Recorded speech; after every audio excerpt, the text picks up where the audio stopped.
We've built a lot of housing projects that I, as a project manager, am not proud of.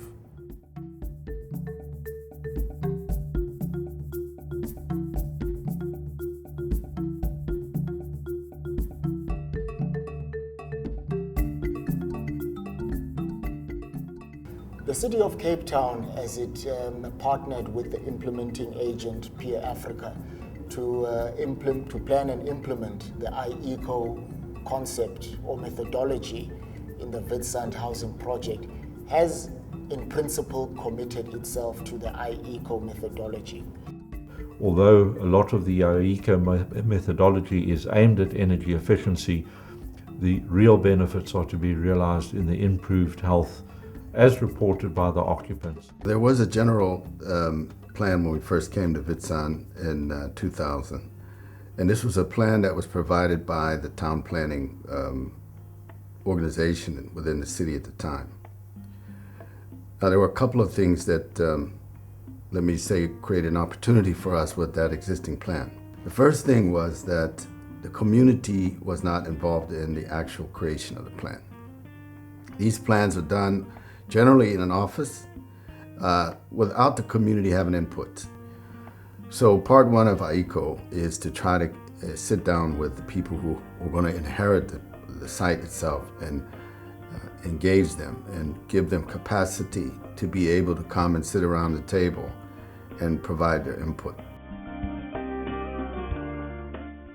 The proposed town plan presented another challenge in that the iEEECO model requires the linking of the top structure to the town planning at the design stage.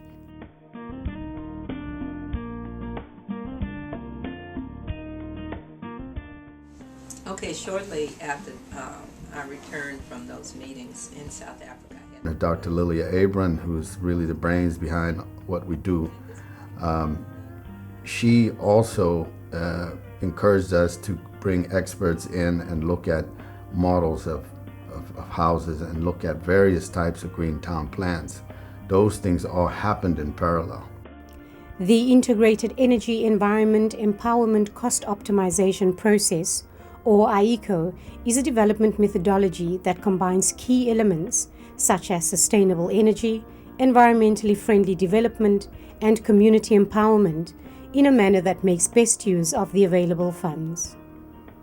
The policy is that the plots are supposed to face north, but people, or rather town planners, are not doing that. When you're doing sustainable development, you are offering something different than business as usual. So there wasn't really anything wrong with the town plan that was put together by the city's town planners. It's just that it didn't include, I think, the full scale of collaboration that it could have.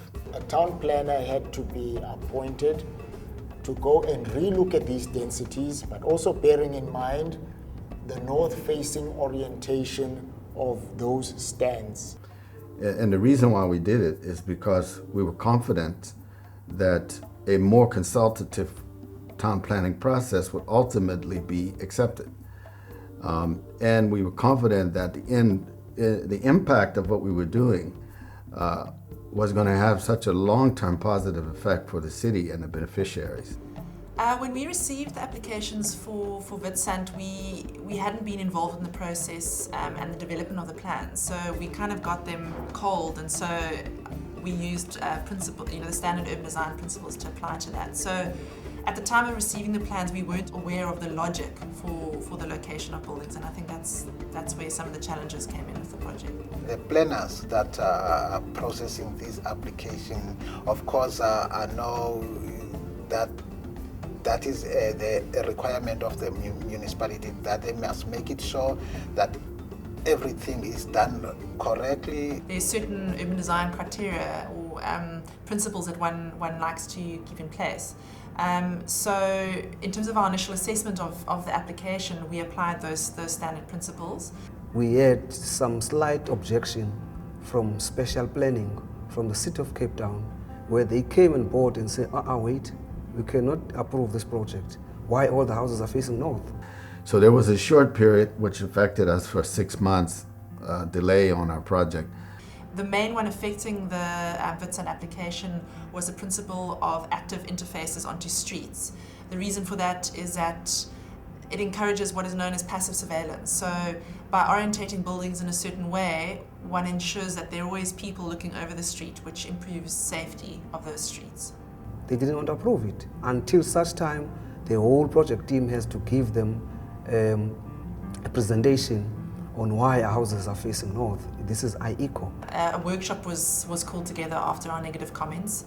And really the process was fully explained to us, how the application had been developed, the engagement with the community, the buy-in from the community, the benefits to the community. We had an opportunity to engage them around what we felt and what the community felt was the reasons for this new layout.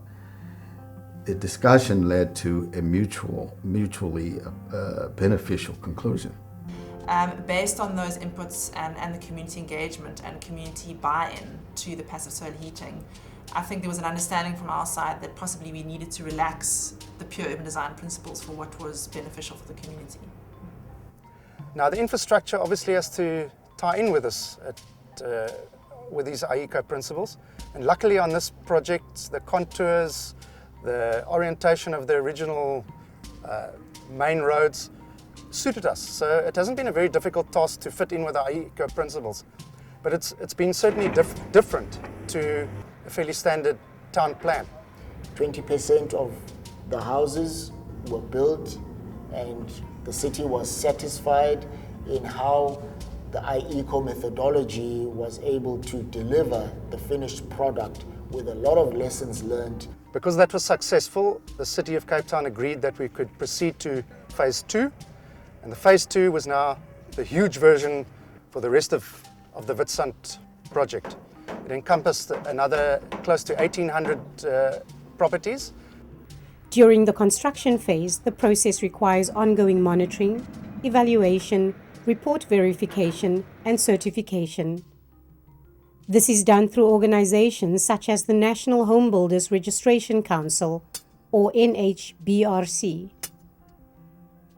Under iEEECO, the community is also trained to handle some aspects of the monitoring.